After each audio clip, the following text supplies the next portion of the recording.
Thank you very much. I want to congratulate the other four inductees, and I will begin my speech, my prepared speech.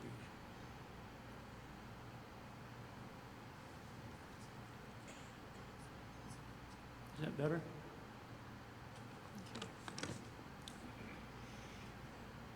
In 1952, a drum and bugle corps competition was taking place a few blocks from my house in Hutchinson, Kansas.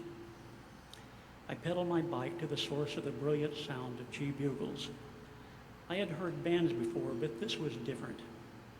I was hooked at age 10. H.D. Prof. McCosh soon became the director of the Skyriders. He was a man devoted to a wholesome activity for kids interested in music. Our state competition was with the Argonne Rebels in Great Bend, 50 miles from Hutchinson. The late Argonne director Glenn Obie and his wife Sandra developed a world-class drum corps with local kids. Both are members of this Hall of Fame. After marching with the Skyriders through the end of the 1950s, I auditioned for membership in the U.S. Air Force Drum and Bugle Corps located in Washington, D.C. at Bowling Field. It was there I met DCI Hall of Famer and drum corps legend Truman Willard Crawford. Through his wonderful arrangements, he gave me the chance to serve as baritone soloist. There were many outstanding musicians in the Air Force. Some are members of various halls of fame. One I must mention is the great soprano soloist, Tommy Martin. Unfortunately, he could not be here tonight. He took me, an 18-year-old wheat shocker from Kansas, under his wing and invited me to New York City, where I met such drum corps greats as Hy Dreitzer, Robert Pepe Natero, Don Angelica, Jimmy D'Amico, Riggy Loss, Billy Hightower, Bobby Thompson, and Bill Hayes. My relationship with the New York Skyliners developed during this time. The Skyliners' Portrait in Brass Fleetwood album included individual solos by Teddy Tommy and me.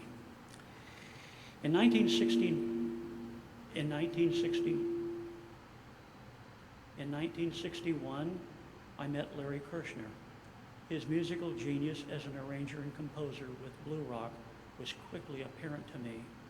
In subsequent years, I learned he was his own lyricist, something rare in the industry.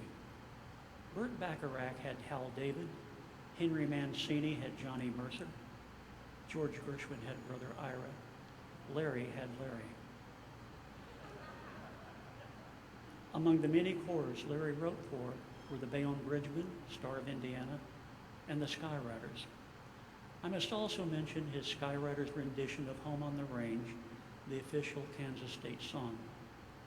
This arrangement was nominated for a Grammy Award, but because drum corps recordings were not available commercially, it didn't qualify. Nonetheless, it was nominated. It is the only arrangement written expressly for a drum and bugle corps that ever received such recognition.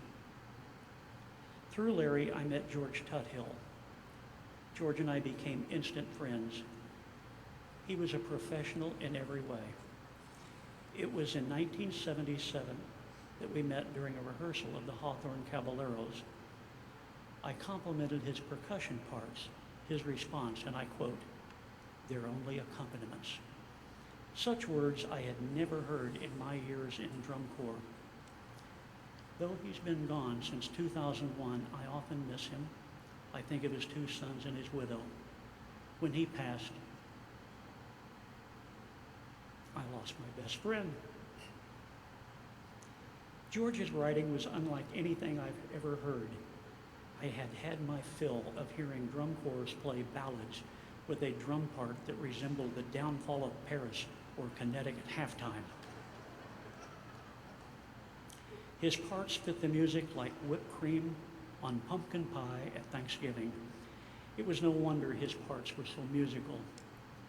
His livelihood was as a professional musician playing jazz set drums for jazz singer Edie Adams, tenor sax great Sonny Rollins, and the late jazz pianist Marion McPartland. George had incredible ears. Once I asked if he could sing the bridge to Burt Bacharach's Alfie.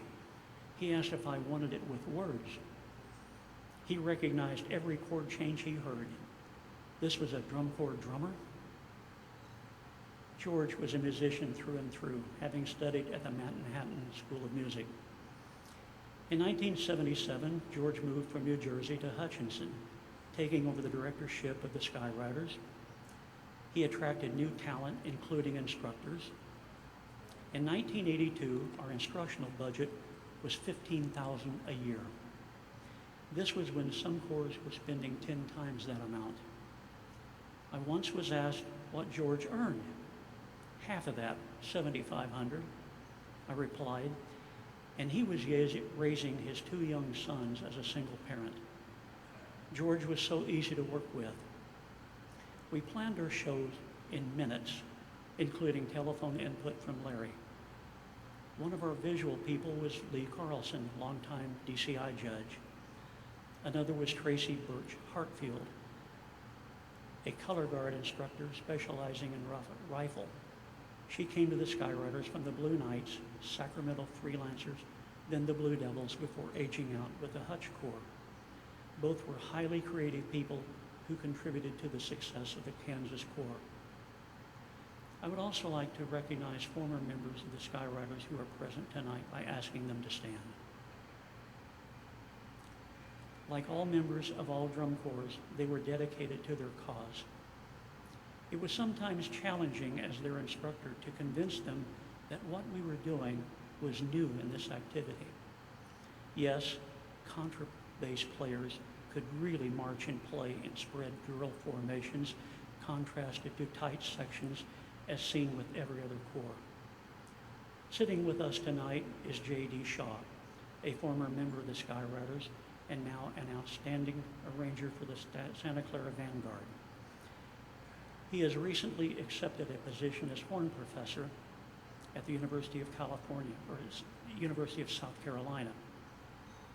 He was founder and musical arranger for the award-winning Boston Brass. Among his many outstanding achievements was to perform as horn soloist with the Vienna Philharmonic.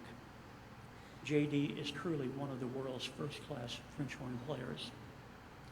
It's important I mention the director of Star of Indiana, Jim Mason. He gave me the opportunity to work as that corps' first brass instructor. Meeting Bill Cook, who's also being honored tonight, was a highlight.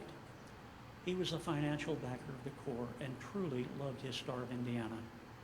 I will never forget their first competition in Normal, Illinois back in 1985.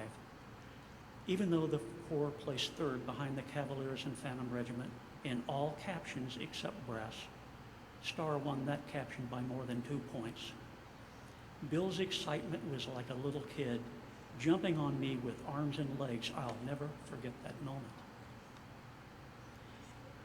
In addition to JD, there are 2 other people present tonight I'd like to mention for writing letters of support for my nomination. They are Dr. Chris Knighton, Director of Bands at the University of Arkansas, and Dr. Allison Tucker, who practices medicine in Louisville, Kentucky. All 3 were outstanding soloists with the Skyriders. A 4th letter of support came from former Skyrider drum major Victor Mellinger, Deputy General Counsel for Texas Tech University.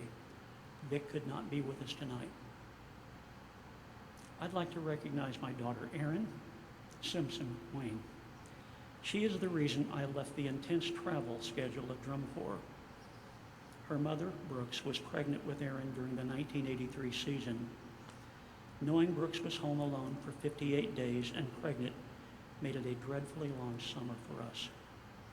I'm very proud of the fact that Erin holds a performance degree in horn with a coveted performer's certificate from the Eastman School of Music. She is now in administration with the Boston Ballet. Her husband, Michael, is a tenured clarinetist with the Boston Symphony Orchestra and Pops. Erin, would you please stand?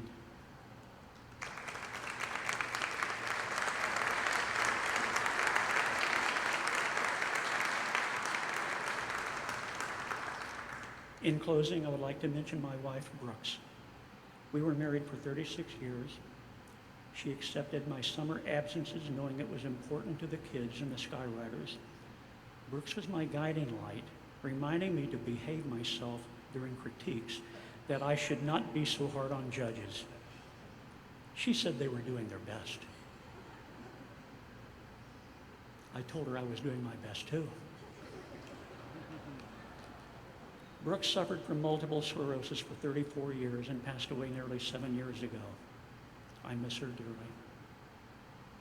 Again, I thank Drum Corps International for honoring my contributions to Drum Corps. This is a night I shall always remember. I thank you.